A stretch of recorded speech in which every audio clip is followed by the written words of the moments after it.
رسول اللہ صلی اللہ علیہ وآلہ وسلم کے شام سے واپس آنے کے بعد حضرت خدیجہ مکمل طور پر شادی کے لیے رضامند تھیں، لیکن مسئلہ یہ تھا کہ کیسے حضور اکرم صلی اللہ علیہ وآلہ وسلم تک پیغام نکاح پہنچایا جائے، کیونکہ عرب کے رواج کے مطابق پیغام نکاح مرد دیتے تھے نہ کہ عورتیں۔ آخر کار جناب خدیجہ نے اپنی سہیلی نفیسہ بنت منیہ کو اپنے گھر بلایا اور اس سے درخواست کی کہ حضرت محمد کی خدمت میں جا کر انو حضرت سے رشتہ ازدواج قائم کرنے کے ان کے ارادے کو بیان کرنے کے ضمن میں جس طرح بھی ممکن ہو سکے انو حضرت صلی اللہ علیہ وآلہ وسلم کے نظریہ کو حاصل کرے۔ نفیسہ نے حضرت محمد صلی اللہ علیہ وآلہ وسلم سے اس وقت ملاقات کی جب آپ کعبہ کا طواف بجا لانے کے بعد لوٹ رہے تھے۔ نفیسہ نے حال احوال پوچھنے کے بعد آپ سے سوال کیا، اے محمد صلی اللہ علیہ وسلم، آپ شادی کیوں نہیں کرتے؟ انو حضرت صلی اللہ علیہ وسلم نے جواب میں فرمایا، خالی ہاتھ شادی نہیں کی جا سکتی۔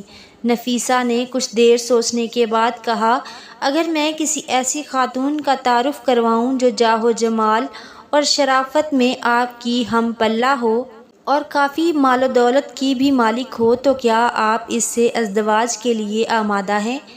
حضرت محمد صلی اللہ علیہ وآلہ وسلم نے تھوڑا سا غور کرنے کے بعد فرمایا، وہ کون ہو سکتی ہے؟ نفیسہ نے جواب میں کہا، خدیجہ۔ حضرت محمد صلی اللہ علیہ وسلم نے سوال کیا، کیا وہ شادی کریں گی؟ میں نے تو سنا ہے کہ بہت سے لوگوں نے ان کی خواستگاری کی ہے اور انہوں نے ان سب کا انکار کیا ہے۔ اگر وہ راضی ہوں تو میں موافق اور راضی ہوں۔ نفیسہ فوراً جناب خدیجہ کے گھر پہنچی اور انہیں حضرت محمد صلی اللہ علیہ وسلم کی ان کے ساتھ شادی کرنے کی رضامندی کی خبر سنا دی۔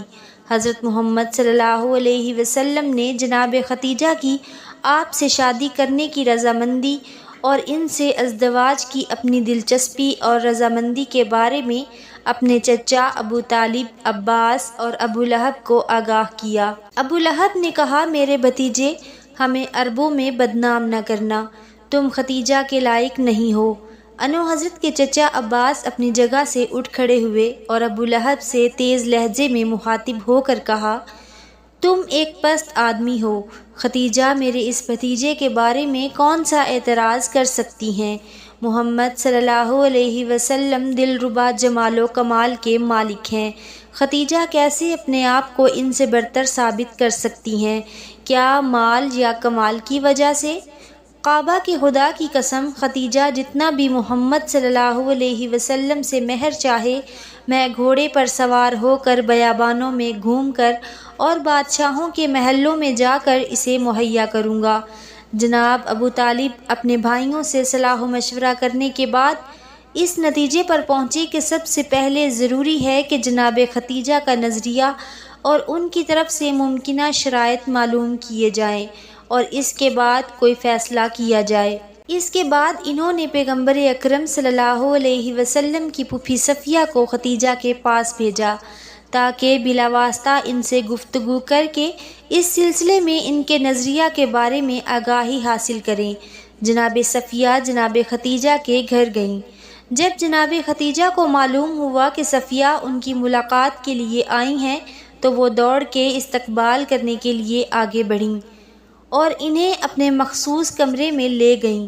جب کمرے میں داخل ہوئیں تو اپنی کنیزوں کو حکم دیا کہ جناب صفیہ کے لیے خورد و نوش کی لذیذ نعمتیں لائیں اور ان کی خاطر تواضع کریں۔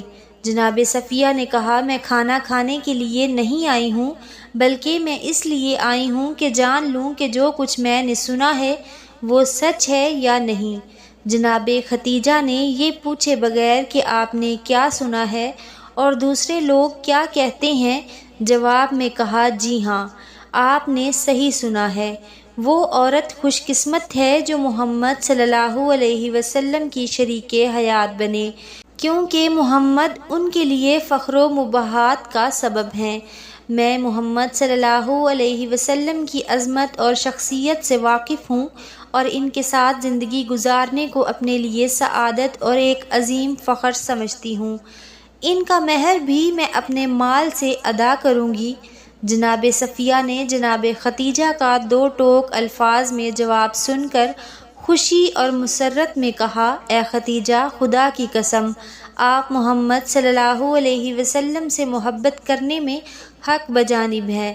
ابھی تک کسی آنکھ نے آپ کے محبوب کے مانند کسی نور کو نہیں دیکھا ہے، اور کسی کان نے ان کے کلام سے شیریں تر کلام نہیں سنا ہے۔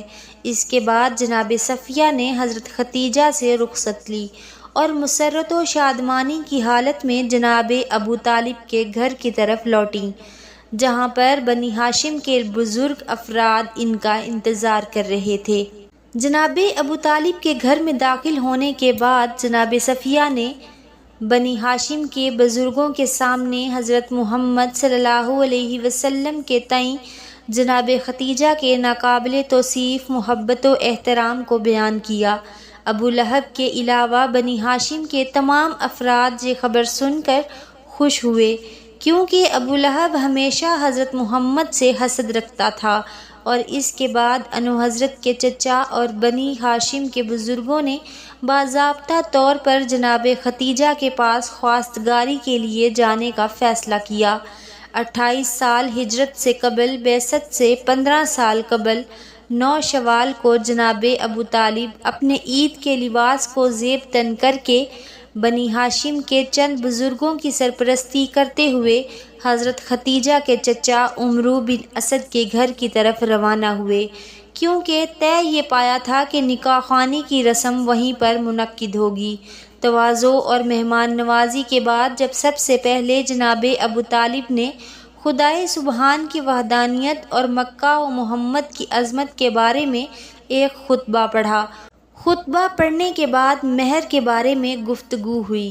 حضرت خدیجہ کے مہر کے بارے میں مختلف اقوال نقل کیے گئے ہیں۔ ابن عباس نے خدیجہ کا مہر 12 اوقیہ ذکر کیا ہے، جبکہ سیرہ ابن ہشام میں ہے بکرہ ذکر کیا گیا ہے۔ مہر دینے کا وقت آیا تو حضرت خدیجہ کھڑی ہوئیں اور اپنے چچا عمرو سے فرمانے لگیں، ممکن ہے دوسرے مسائل میں آپ اختیار رکھتے ہوں، لیکن یہاں پر خود مجھے اختیار ہے۔ اس کے بعد کہا، اے محمد، میں نے اپنے آپ کو آپ کی بیوی قرار دیا اور مہر بھی میں نے اپنے ہی ذمہ لیا۔ جناب ابو طالب نے حاضرین سے مخاطب ہو کر کہا، گواہ رہنا کہ خدیجہ نے محمد کو اپنے شوہر کے عنوان سے قبول کیا اور مہر بھی اپنے ہی ذمہ لے لیا۔ ابو جہل کھڑا ہوا اور غضبناک ہو کر حاضرین سے مخاطب ہو کر بولا، تعجب کی بات ہے کہ عورتیں مردوں کے مہر کو اپنے ذمے لیتی ہیں۔